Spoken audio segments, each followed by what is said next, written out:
Diz assim a palavra de Deus: assim diz o Senhor: maldito o homem que confia no homem e faz da carne mortal o seu braço, e aparta o seu coração do Senhor.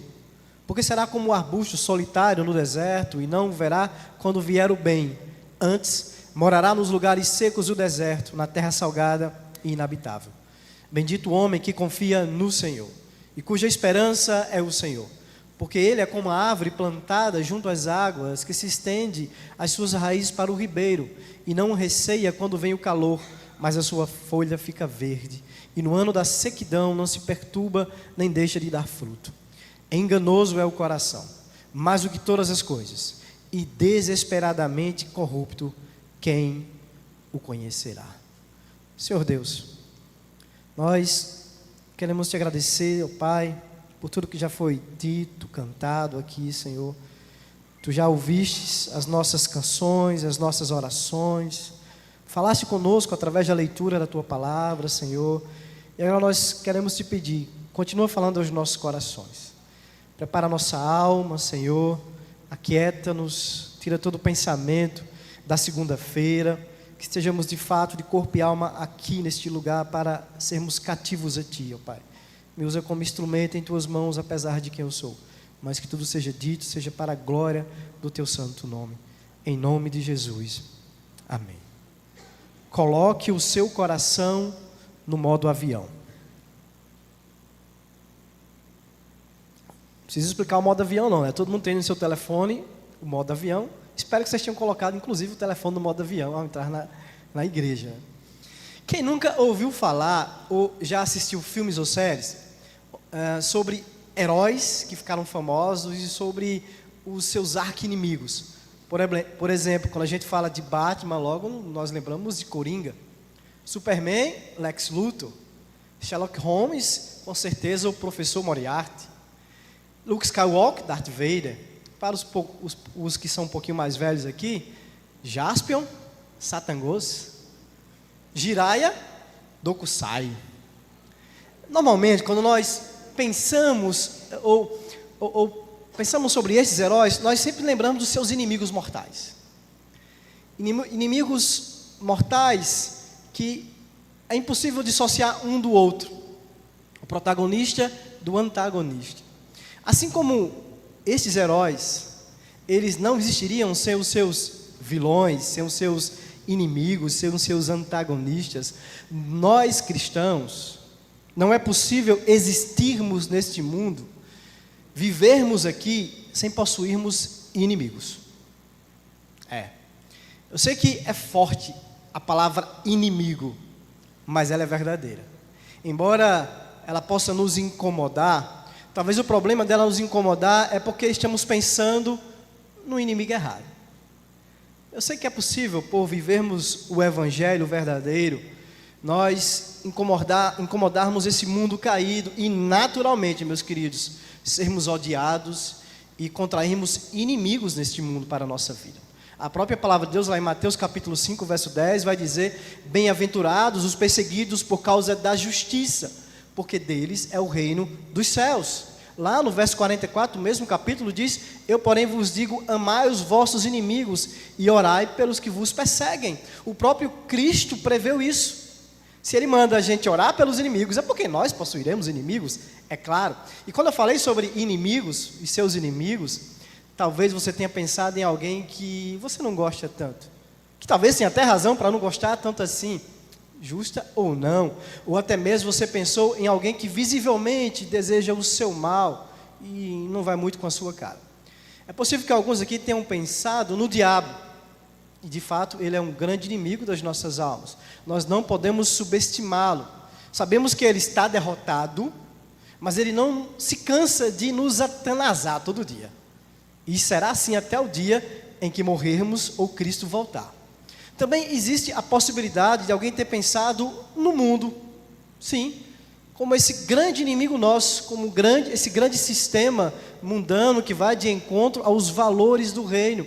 Esse mundo que certamente tenta nos seduzir todos os dias, para que nos amoldemos a ele e nos esqueçamos de ser quem nós realmente somos.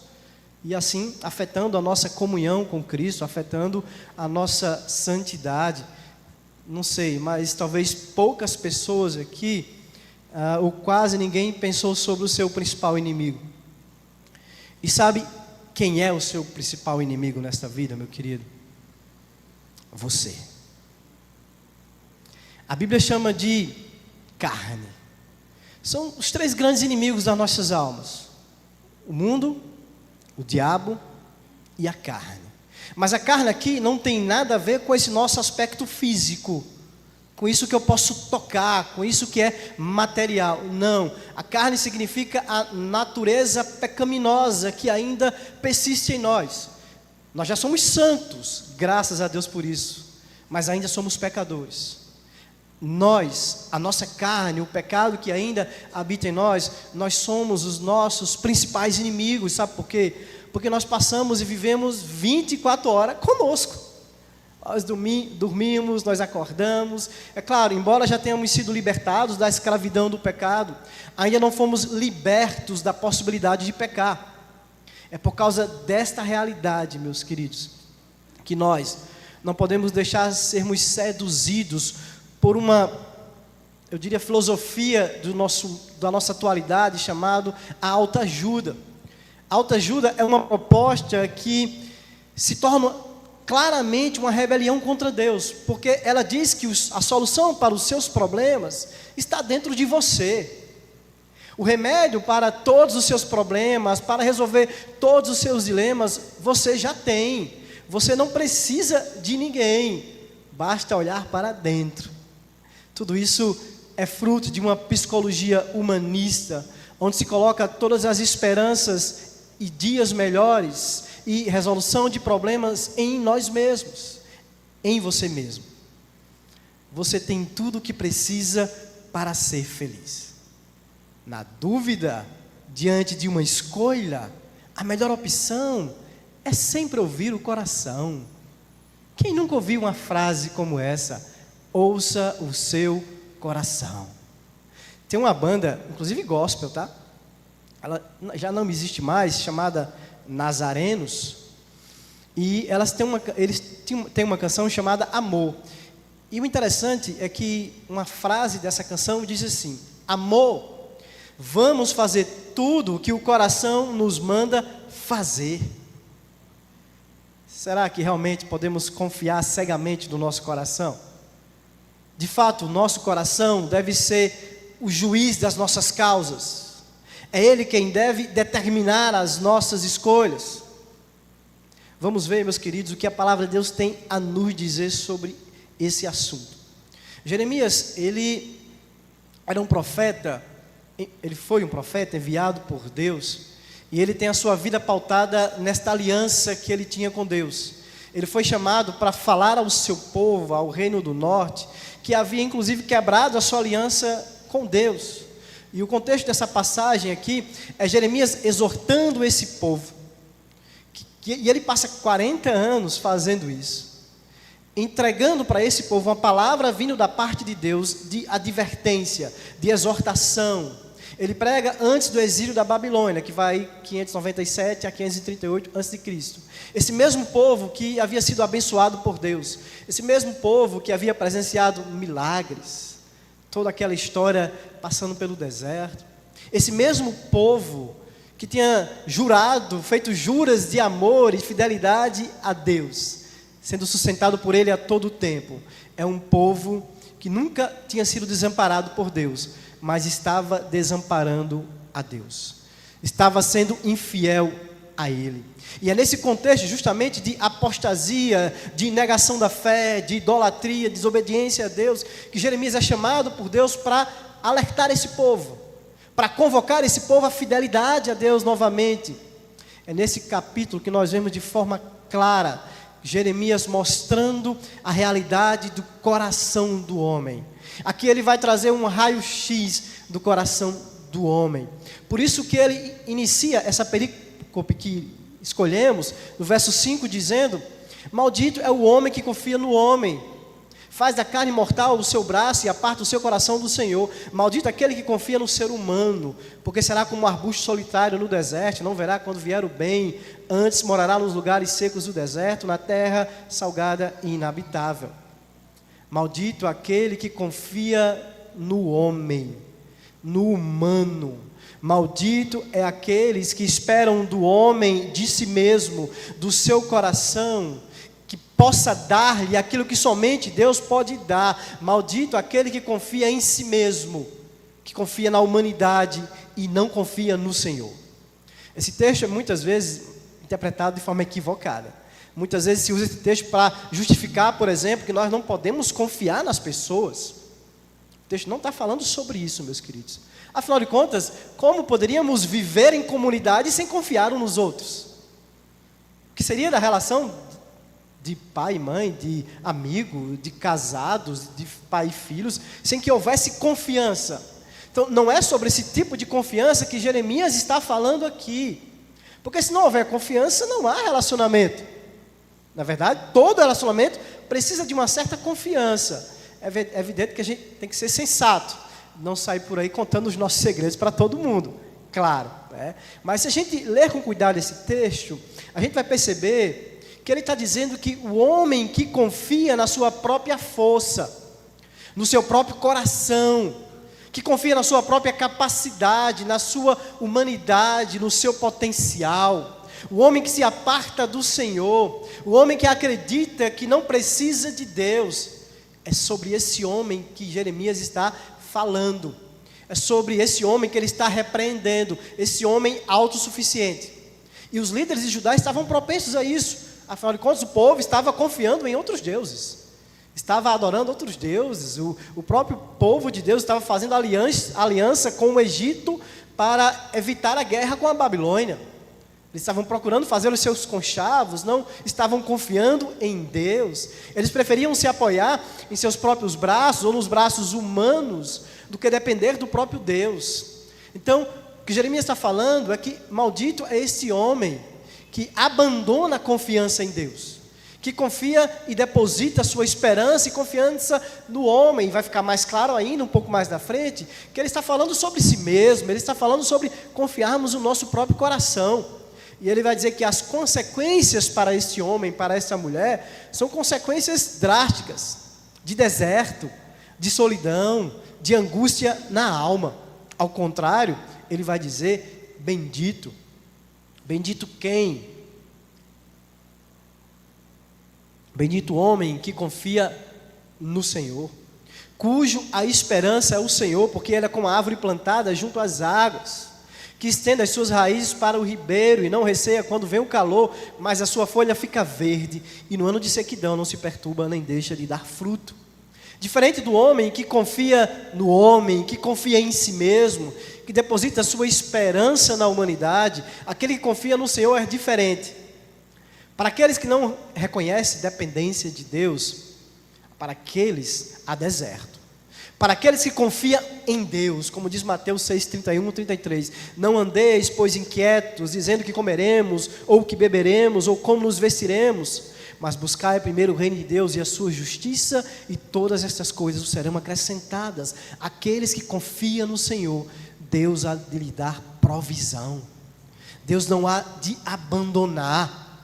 Aqueles que confiam verdadeiramente no Senhor não andam ansiosos, não andam inquietos, porque o Deus que lhe ajudou e lhe sustentou até agora é o mesmo Deus que estará amanhã do seu lado. Então, ele está fazendo uma comparação entre aqueles que confiam nos homens e se decepcionarão, e aqueles que colocam sua esperança em Deus, aqueles que confiam em Deus e podem descansar. E aqui, para mim, o verso 9 é o coração do texto. É o coração, inclusive, de todo o capítulo. Porque ele vai dizer, enganoso é o coração, mais do que todas as coisas, e desesperadamente corrupto, quem o conhecerá? É importante falar um pouco sobre o que é o coração. Normalmente, como está aí no slide, né, no fundo, quando a gente fala de coração, nos vem logo a memória, aquele formato de coração, nos vem logo a ideia de cupido, né, de paixão e tal. Mas a Bíblia, quando fala de coração, não está se referindo a isto. A Bíblia, quando fala de coração, ela se refere ao centro das nossas decisões. A sua importância se deve à palavra coração e ao coração, do fato dele definir a centralidade dos nossos pensamentos, dos nossos sentimentos, das nossas vontades, das nossas decisões. Coração é toda a função imaterial do homem. Toda essa função ela é atribuída ao coração, especialmente emoções, pensamentos e vontades. É a essência do que somos. Como diria um teólogo, é o nosso eu todo embrulhado em apenas uma palavra. É tudo que somos. Vivemos aquilo que está no nosso coração. Todos os pensamentos e desejos estão no coração. São esses pensamentos, são esses desejos, são essas vontades que nos dão a direção da nossa vida, que nos dão as coisas que nós damos valor, as coisas que achamos que são importantes, que são dignas de vivermos e até morrermos por elas. Mas, meus queridos, a palavra de Deus diz que este coração é corrupto por natureza. Esse coração, esse nosso centro de vontade, de pensamentos, de desejos, de escolhas, foi manchado pelo pecado, de tal forma que as nossas vontades, que o nosso intelecto, que os nossos pensamentos não estão naturalmente inclinados para Deus, não estão naturalmente inclinados para fazer a vontade de Deus. A queda lá no Éden afetou profundamente a nossa mente, os nossos desejos, os nossos pensamentos. Nós somos cegos espiritualmente para Deus. O nosso coração, meus queridos, é como uma serpente que morde de modo traiçoeiro, cheio de engano, repleto de maquinações para fazer o mal. Meus queridos, há muito engano nos conselhos do mundo, há muitas mentiras no mundo, muitas fraudes neste mundo, mas nada disso é comparado ao engano que há no nosso coração. Nada disso é comparado ao engano que há no nosso coração a respeito de nós mesmos. Há muita mentira no mundo, há muita falsidade no mundo, mas há mais ainda no nosso coração. O nosso coração é cheio de contradições. A nossa mente, muitas vezes, descobre algo bom, algo que nos atrai, mas a nossa vontade não quer aquilo que é bom, não quer aquilo que é justo, não quer aquilo que é verdadeiro, ela quer aquilo que é mal. E às vezes até a nossa vontade escolhe fazer o que é bom, escolhe o caminho bom, escolhe fazer aquilo que é correto, mas os nossos sentimentos já não têm tanto prazer nisso. Nós até cumprimos deveres que são bons e necessários, mas sem alegria, sem prazer, porque o nosso coração é cheio de contradições. Tudo isso mostra o quanto o nosso coração está abundante de contradições, meus queridos. Aí eu pergunto, quem pode lidar com um coração enganoso? Levando em consideração que esse coração, ele vai sempre tentar empregar todos os seus enganos a serviço do pecado, e vai usar todos os artifícios que ele tem para contribuir e proteger nossos atos pecaminosos.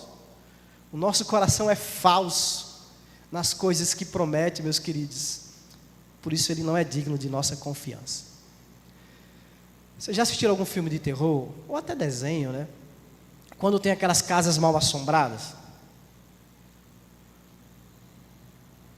Aquelas casas mal assombradas, elas nos assustam. Ainda quem gosta de filme de terror, ainda quem seja adulto ou criança, quando tem uma cena dentro de uma casa mal assombrada, nós ficamos assustados, né? Porque dentro delas nós esperamos que haja alguma coisa desconhecida, alguma coisa que seja mortal.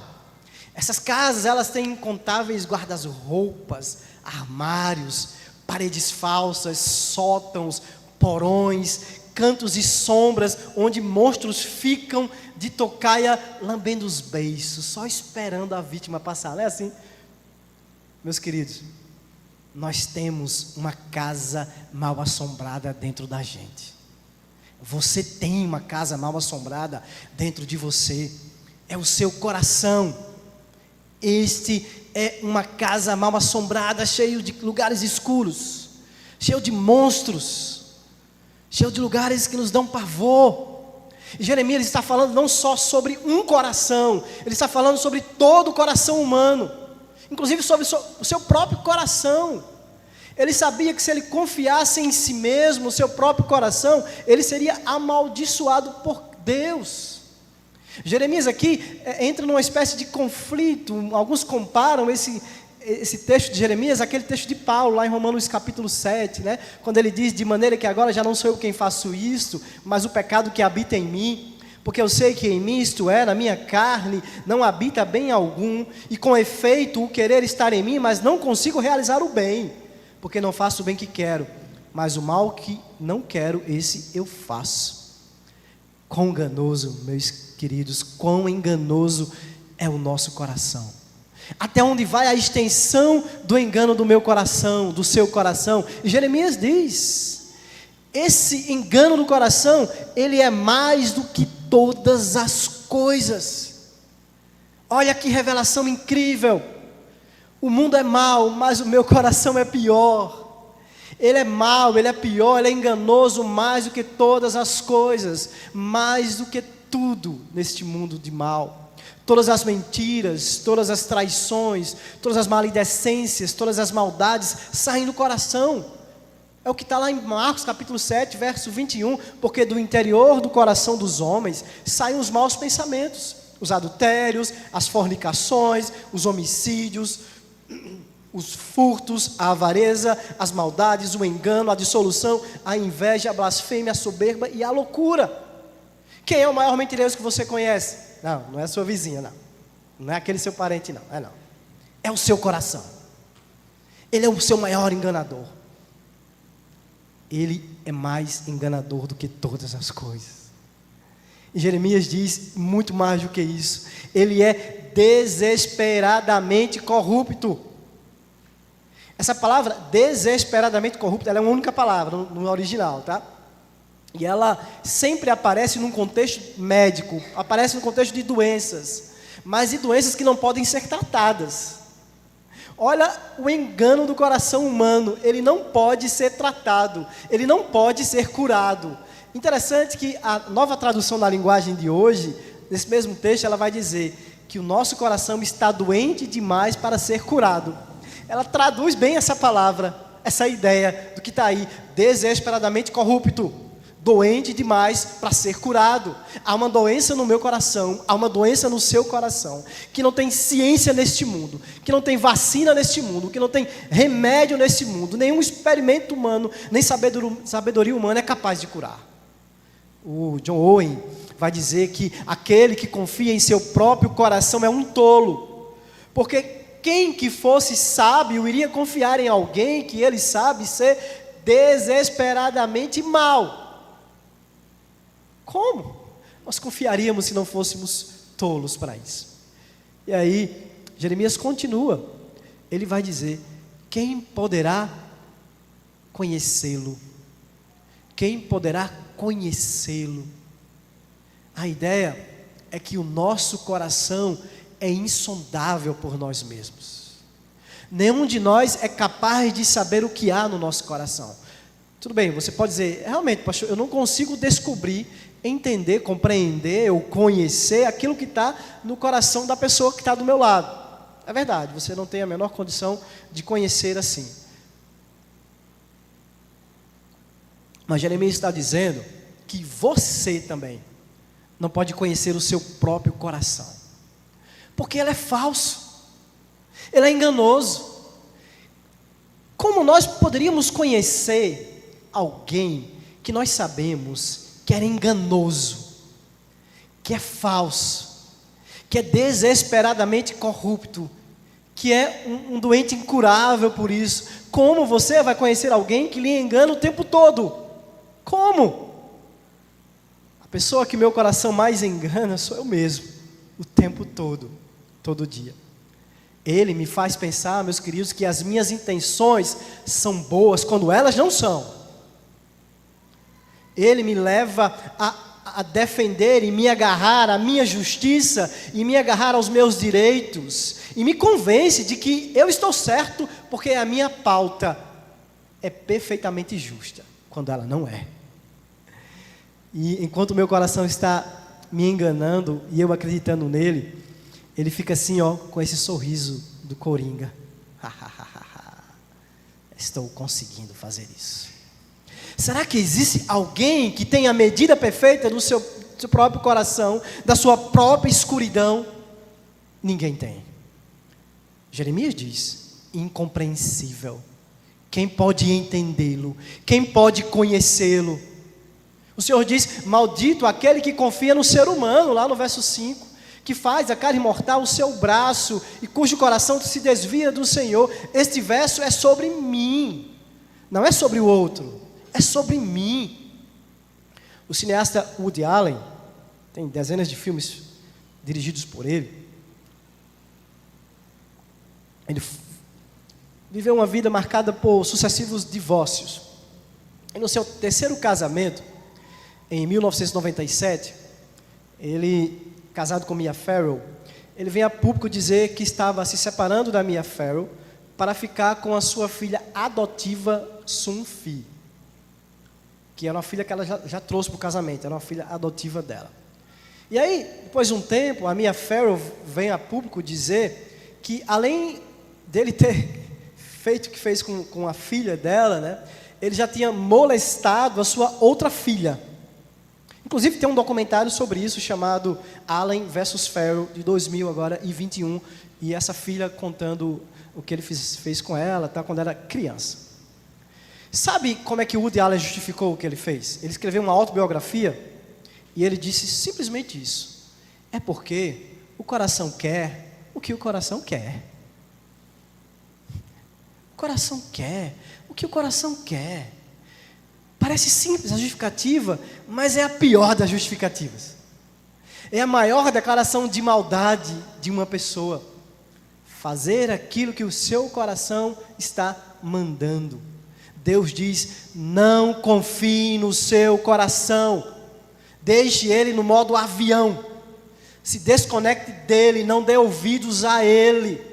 De forma alguma, porque ele é a moradia do pecado. Ele está sempre pronto a nos trair, a nos atacar, a nos destruir, a nos convencer que o mal é bom, de que nós estamos com a razão quando nós estamos. Não conhecemos o nosso coração porque ele nos engana, porque ele é cheio de contradição, meus queridos, cheio de contradição. A mulher faz juras de amor para o seu esposo de manhã, mas se de tarde ele pegar no braço dela de um jeito que ela não gostaria, acabou a jura de amor. Foi-se embora a jura de amor. Ela ajeita o cabelo e diz que é para ele. Aí chega em casa, ele nem repara. Ele nem nota que ela ajeitou o cabelo. O que é que acontece? Ela fica enraivecida, porque ele não deu a atenção. Aí eu pergunto, para quem era o cabelo? Para quem ela tinha se arrumado? Será que era para ele? Por que você não contou se era para ele? Por que você não chegou dizendo, olha o meu cabelo como está bonito? Por que você ficou esperando até que ele errasse? Por que você ficou na espreita, aguardando o erro para apontar? Por que você ficou ali medindo? Será que ele vai reparar? Será que ele vai lembrar a data? Será que eu sou importante para ele? Sabe por quê? Porque não era para ele o cabelo. Era para você ser reconhecida. Era para que você se sentisse amada, bonita, não era para ele. Não era para ele. Aí o marido vai e compra um presente para a mulher, querendo fazer uma surpresa para ela em casa. Quando chega, ela está ocupada fazendo aquelas coisas, ele dá o presente, ela não dá a atenção devida que ele queria que ela desse, e aí ele fica com raiva. Ele fica embrutecido porque ela não deu a atenção no momento que ele queria. Ele então fica irritado. Eu pergunto, para quem era o presente? Porque você não esperou a hora certa, aquela hora da calma da sua mulher, a hora que ela pudesse prestar atenção em você. O nosso coração é cheio de contradições e ele prega peça todos os dias na gente, meu irmão. Imagine que você é um jovem que gosta muito de teologia, você adora teologia. E aí você fica na internet debatendo, comprando briga com as pessoas, e você diz, não, eu faço isso, pastor, porque eu amo a verdade. Eu amo defender a verdade. É bacana, né, essa resposta. Mas sabia que tudo isso pode ser por causa de si mesmo. Pelo amor que você tem a se exibir, o amor pela discussão. O teu coração fica dizendo, vai, tu vai ser o novo Lutero, tu é o novo Calvino, vai, bota aí fogo nos hereges. Aí você alega ter muito zelo financeiro. Eu sou assim, pastor, eu sou seguro porque eu sou zeloso. Não, meu irmão, você é avarento. Não tem nada a dizer, você é avarento. O seu coração está dizendo que você é zeloso, que você é econômico, mas não é, você é avarento. Essa é a verdade. Aí você diz, não, é porque eu quero dar uma condição melhor para a minha família, aí eu tô juntando, mas você não tem coragem de pegar a sua família e fazer uma viagem, e ir na praça comprar um pastel, um cachorro quente, porque eu estou guardando, porque... É avareza, meus queridos, é amor ao dinheiro, essa é a palavra correta, e o seu coração fica ali enganando. Você diz, não, mas eu sou uma pessoa preocupada com outras, eu gosto de ajudar as pessoas. Será que isso é real? Será que você não está ajudando por outros motivos? Para parecer bom? Para querer os aplausos? Mas pastor, eu sou uma pessoa que eu não me dedico tanto no meu trabalho, sabe por quê? Porque eu não dou valor a bem material, eu não dou tanto valor. Não, tu é preguiçoso, homem. É preguiça. Vê que o coração fica nos pregando peça o tempo todo, nos enganando o tempo todo. Você diz, não, pastor, eu sou uma pessoa autêntica. Meus irmãos, às vezes a gente usa esse argumento de autenticidade. Sabe por quê? Porque, irmão, nós temos e nós justificamos sermos autênticos para andar em desacordo com a vontade de Deus. Só alguém que gosta de pensar fora da caixa, pastor. É nada, é só rebeldia contra a palavra de Deus. Você diz que gosta de resolver as coisas deixando para lá. Eu não vou discutir, eu não vou atrás, eu deixo para lá. Não. Você não resolve muitas vezes por causa do seu orgulho, porque você não quer pedir perdão. Pode ser que você tenha ferido uma pessoa, aí você diz para o seu coração, eu vou orar, eu vou pedir para Deus fazer justiça, mas na verdade você está escondendo o seu orgulho para não pedir perdão. Você está escondendo um coração que está cheio de mágoa, cheio de ressentimento. Meus queridos, olha como o nosso coração é enganoso. Seu coração te diz, você é uma pessoa que ama a verdade, você é uma pessoa zelosa, você é uma pessoa trabalhadora, justa, coerente, inocente, sincera, autêntica. Você deseja apenas a melhoria da vida da sua família, você é uma pessoa preocupada com as pessoas. Mas será que é mesmo, meus queridos? Sabe, a gente não tem essa resposta. Sabe por quê? Porque nós não temos como sondar o nosso coração. Nós não temos como conhecer o nosso coração. Mas eu sei quem pode. Olha o verso 10. Olha o que aqui diz o verso 10 aí de Jeremias. Eu não posso, mas o Senhor pode. Ele diz, eu, o Senhor, esquadrinho o coração, eu provo os pensamentos, e isso para dar a cada um, segundo o seu proceder, segundo o fruto das suas mãos. O seu coração pode até esconder de você, meus queridos, mas ele não pode esconder nada de Deus. O seu coração é uma espécie de delator que não é premiado. É um delator que conta tudo para Deus. E Deus sabe de tudo. E tem gente que tem a ousadia de dizer, só quem pode me julgar é Deus. Meu Deus do céu. Ele não entende quando diz uma coisa dessa. Essa pessoa deveria estar aterrorizada por saber que Deus conhece o seu íntimo. Deus consegue ver aquilo que ninguém consegue ver. Essa pessoa deveria estar realmente em pavor, porque Deus julga os nossos corações. E Jeremias diz que Deus vai nos recompensar segundo as nossas obras de coração. E eu digo, meus queridos, diante desse quadro, desse raio-x que Jeremias está dando para nós aqui, O que é que nos resta fazer? Verso 14, Jeremias vai dar aí uma resposta. Aqui está o que todos nós devemos fazer. Cura-me, Senhor,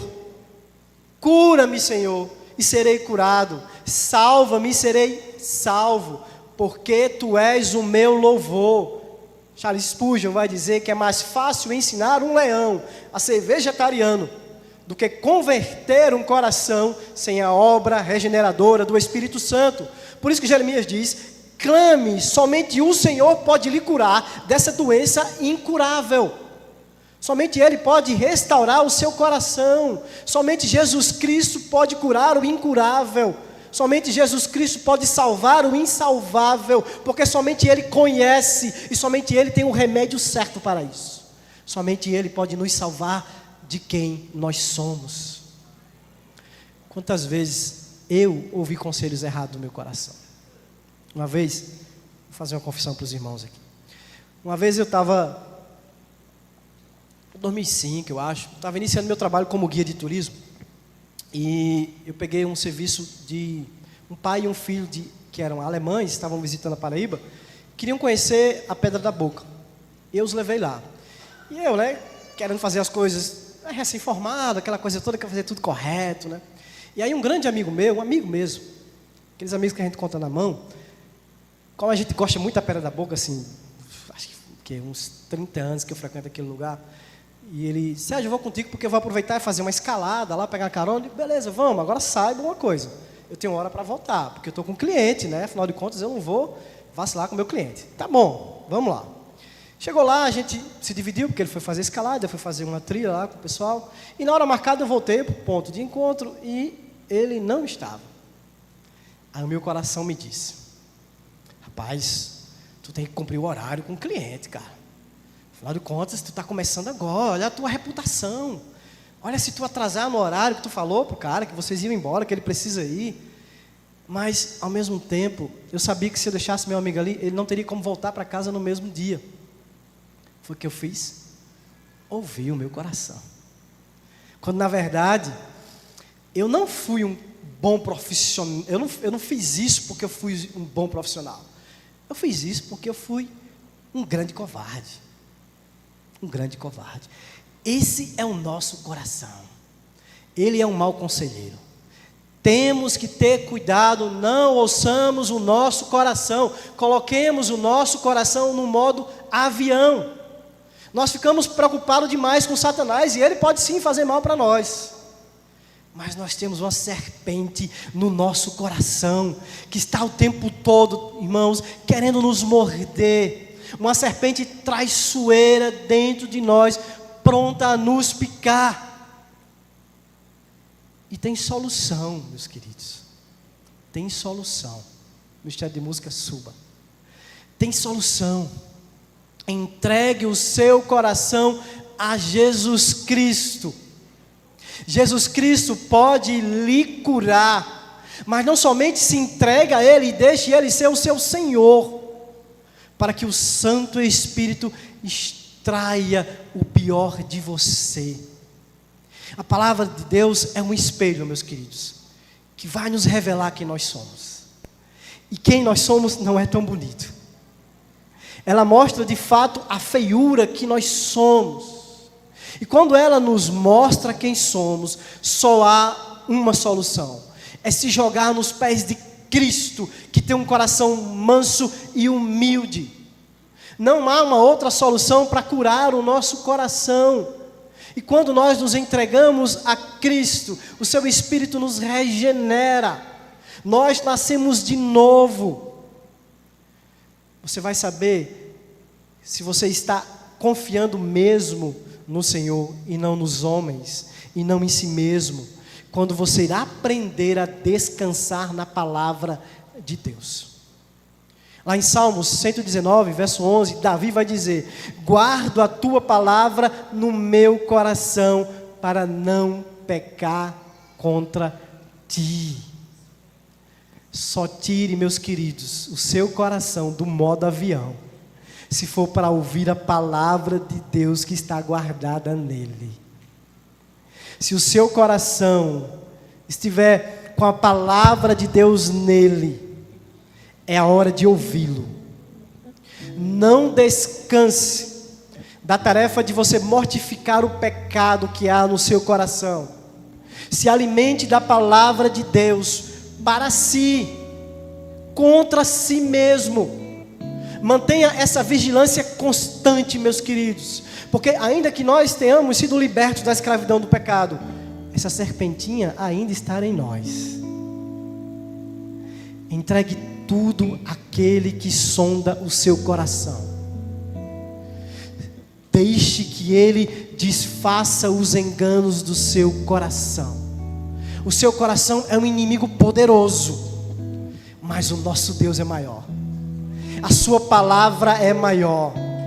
Provérbios 4:23 vai dizer: sobre tudo o que se deve guardar, guarda o teu coração, porque dele procedem as fontes da vida.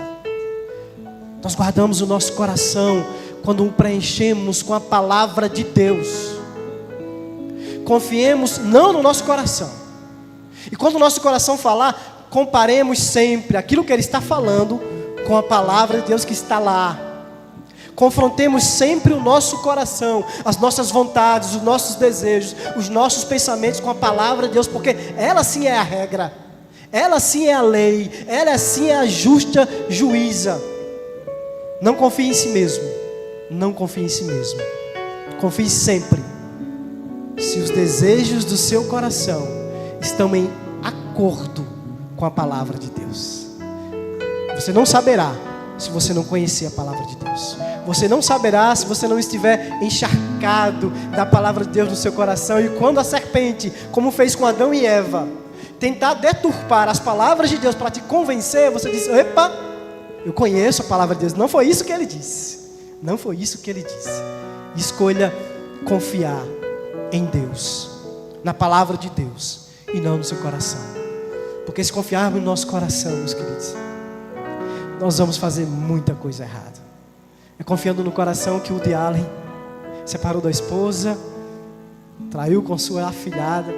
É confiando no coração que homens adulteram, homens se separam, mulheres se separam porque diz que não ama mais, homens dizem que não ama mais, porque confiam no seu coração, são entregues às emoções, corrompidas pelo pecado.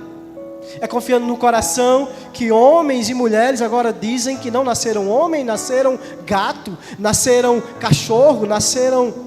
Vocês já viram isso? Ovelha? Que loucura, meus queridos. Mas esse é o coração do homem, enganoso, corrupto, demasiadamente corrupto, incurável. Mas o nosso Deus cura, o nosso Deus sara, o nosso Deus transforma. Então vamos ficar de pé e vamos fazer essa canção, a nossa oração, dizendo: a tua palavra eu escondi guardada no meu coração para não pecar contra ti. Que façamos isso, meus queridos, que guardemos a palavra de Deus no nosso coração e sigamos a palavra de Deus e não o nosso coração.